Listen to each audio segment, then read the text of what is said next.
Falamos ontem sobre uma corrida espiritual, uma corrida difícil, uma corrida de obstáculos, uma corrida onde Satanás quer nos derrubar, quer fazer com que não concluamos o percurso. Como é que nós vamos viver, então, irmãos, num mundo de lutas, num mundo tão difícil, num mundo cheio de dificuldades, se nós quisermos levar uma vida espiritual de acordo com o plano de Deus? No livro de Hebreus, no capítulo 10, nos versos 35 a 39, é uma série de conselhos, que eram conselhos para os nossos irmãos do primeiro século, mas que são conselhos que servem para nós hoje, são muito oportunos para nós hoje. Lá o apóstolo fala assim, para não perder a confiança, olhe a recompensa, como numa corrida, não desista, veja a linha de chegada, olhe a linha de chegada. Devemos ser perseverantes, obedecer para alcançar a promessa. Mas ainda lá ele diz assim: olha, está difícil para vocês, mas o Senhor em pouco tempo virá. O apóstolo Paulo cria firmemente que o Senhor Jesus ia voltar na sua geração. Mas isso não aconteceu e já faz 2000 anos e o Senhor Jesus ainda não voltou. Mas isso era para os crentes estarem prontos, animados. No verso 38 de Hebreus 10, diz assim: o meu justo viverá da fé. Ele não pode recuar, ele vai viver da fé. Esse mesmo verso, irmãos, na nova versão da Bíblia Viva, na versão da Bíblia Viva em português, diz assim: aquele cuja fé os tornou justos aos olhos de Deus, devem viver pela fé, confiando nele em tudo. Que justo é esse, irmãos? Justo é aquele que foi justificado pela fé. Justificado pela fé no Senhor Jesus Cristo. Porque a Bíblia diz que não há um justo sequer. Mas estes justos, a qual o verso está se referindo aqui, são aqueles que foram justificados pela fé. Esses não podem recuar. O texto de Hebreus ainda continua: nós não retrocedemos para a perdição, porém cremos para conservar a alma. Preservar, conservar a fé. Dá para ter fé, irmãos, na intervenção divina, convivendo com tanta injustiça? Dá para achar que Deus está realmente cuidando das coisas e vai cuidar das coisas, olhando para o nosso mundo, com tantos miseráveis, com tantos famintos, com tantos morrendo, tantos fugindo dos seus países, tantos exilados, tantos ladrões, tantos corruptos? Dá para imaginar que Deus está cuidando das coisas? O profeta Malaquias, ou melhor, o profeta Abacuque, também tinha essa dúvida, ou tinha essa reclamação. Ele reclamou com Deus. Ele foi reclamar com Deus e ele disse o seguinte: o Senhor é eterno, sabemos que o Senhor é eterno e que não pode contemplar a opressão. Por que então que toleras os traiçoeiros? Por que toleras os malvados? Por que te calas quando o ímpio devora o justo? E ele usa uma figura de linguagem aqui. O inimigo pesca a todos os crentes e se alegra. Deve ele continuar a destruir os povos sem piedade? Essa dúvida, irmãos, de Malaquias, ou melhor, de Abacuque, essa dúvida de Abacuque é uma dúvida que tem acompanhado a humanidade, tem acompanhado os crentes. Será que Deus realmente está cuidando das coisas?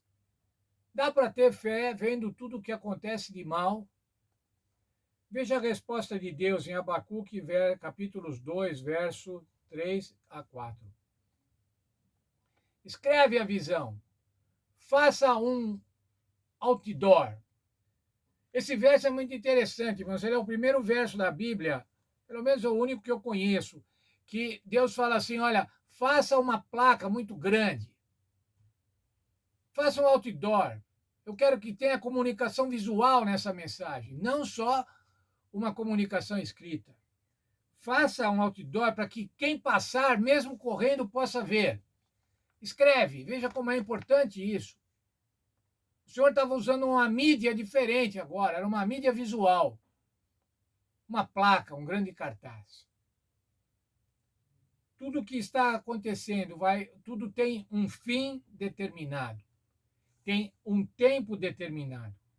Espera, porque certamente virá e não vai tardar. O justo, pela sua fé, viverá. O que é isso, irmãos? Um tempo determinado. É o tempo de Deus. Deus tem o seu tempo para resolver todas as coisas. Ele prometeu que o fará e ele vai fazer no seu tempo. A Bíblia cita, irmãos, esta maneira de encarar, de mostrar o tempo de Deus. O nascimento do Senhor Jesus Cristo, Gálatas 4:4, na plenitude do tempo. Isso quer dizer, no tempo adequado, no tempo que devia acontecer, nem antes nem depois. E se a gente verificar as condições históricas, sociais, religiosas da época do nascimento de Jesus, nós vamos ver que aquele realmente era o tempo determinado, era a plenitude do tempo. O tempo estava pleno, estava completo.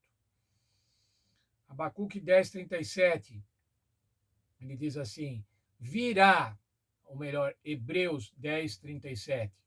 O Senhor virá, não tardará. A segunda vinda do Senhor Jesus Cristo também tem seu tempo.